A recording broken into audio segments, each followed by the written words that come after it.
这个高雄左营是有庙事咧办活动，有2个人口角嘛是相拍，加在有优势警力来压制。也毋过庙方来澄清讲，2个人是咧滚耍笑，毋是咧冤家。警方也是用社会秩序维护法来处理。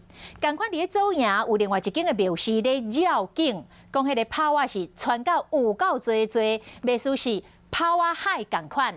结果甲大路是放甲一点一点拢是乌点。还有民众来斗讲，当时是安尼，龙烟散雾，涂沙粉啊，赢飞。环保局是依法来开单罚款。庙会活动拄结束，参加活动的人员常常杀来杀去，而且人愈来愈多，警方赶紧甲两边的人马诱开。听到警方讲，甲人拢带转去，双方的人马才靠站责。冲突发生伫左营17号一间庙办绕境活动，有2位人员发生口角，警方甲人拢诱开。过一天，庙方人员说讲4、5回。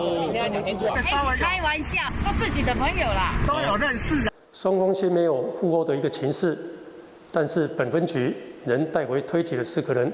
虽然庙方驳回双方只是咧讲耍笑，无真正冤家，不过警方要是以社违法甲4个人上班，同一天同款伫左营，同款有公庙办活动所发生。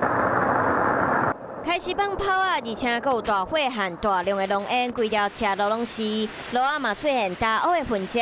遥警对5个所在拢有炮啊声，而且烟嘛对咧4个飞。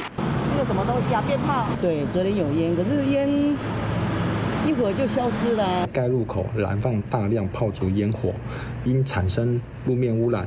环保局接到通报了后，到现场稽查搜证，上尾依照违反废氢法、空污法和噪音管制法，总共罚9960块。有事没事赶紧转开华视，还没有订阅华视的 YouTube 频道吗？赶紧按赞、订阅、开启小铃铛，我们华视 YouTube 见。